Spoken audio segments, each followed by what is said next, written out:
Hello दोस्तों, तभी हम समझेंगे भक्ति आंदोलन। बोले तो डिवोशन अति मूवमेंट समझेंगे, ठीक है।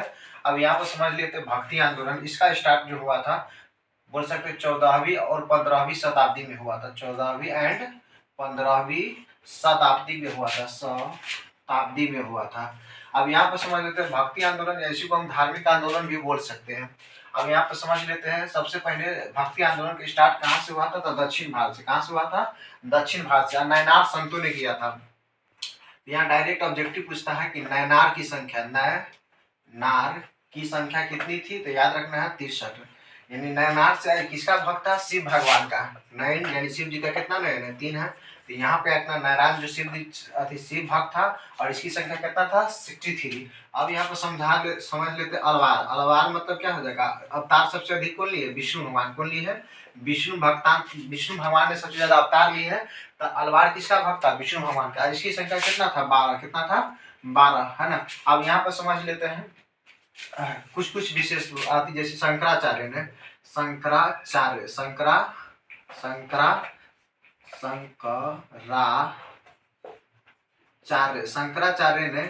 शंकराचार्य ने बोला था कि दुनिया क्या है? असत है। इसने मतलब अति एक सिद्धांत दिया था कि ब्रह्म ही क्या है? सत्य है। ब्रह्म ही क्या है? सत्य है। यानी ब्रह्मा जी ही क्या है? सत्य है। तो इसने अद्वैतवाद सिद्धांत दिया था, अद्वैतवाद।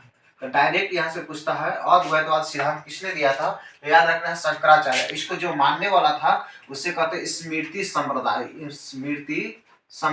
स्मृति ऊपर संप्रदाय लिख देते, संप्रदाय। तो याद रखना है कौन सा? स्मृति संप्रदाय। शंकराचार्य के बाद याद रखना माधवाचार्य। इसने दिया था द्वैतवाद। द्वैत यानी दो इस पर होता है, द्वैतवाद दिया था, द्वैतवाद।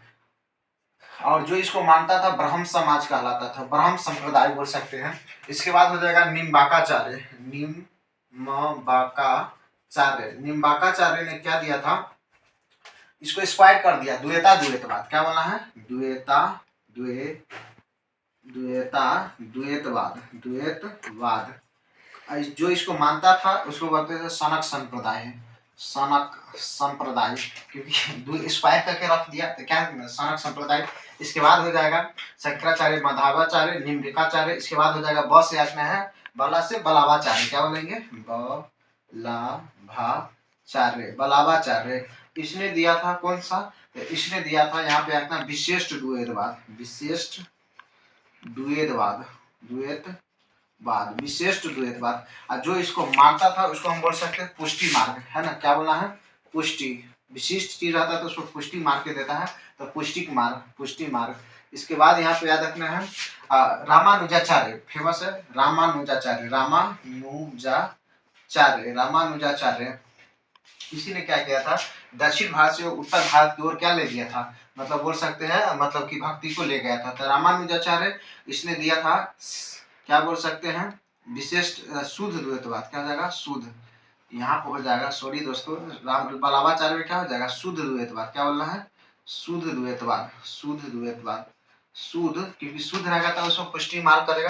तो शुद्ध द्वैतवाद किसने दिया था? बलावाचार्य ने। और रामानुजाचार्य यानी राम भगवान से याद रखना विशिष्ट थे, है ना। तो हो जाएगा विशिष्टावाद, अति विशिष्ट द्वैतवाद। और जो इसको मानता था उसको बोलते थे सीरी संप्रदाय। कौन सा? सीरी। अगेन रिपीट कर देते हैं, बलावाचार्य शुद्ध। और शुद्ध चीज पर क्या रहता? पुष्टि मान रहता। तो ट्रिक भी बतला दे रहे हैं। तो बलावाचार्य शुद्ध द्वैतवाद दिया था, और इसको जो मानता था पुष्टि संप्रदाय बोल सकते हैं, या पुष्टि मार्ग समुदाय। रामानुजाचार्य विशिष्ट द्वैतवाद, जो इसको मानता था उसको हम सीरी संप्रदाय कहते थे। तो ये हो गया संप्रदाय। इसलिए आप शंकराचार्य, इधर हम बता देते 4 पीठ का स्थापना किया गया था, ठीक है। तो इसको आप करते हैं। हो गया? ओके,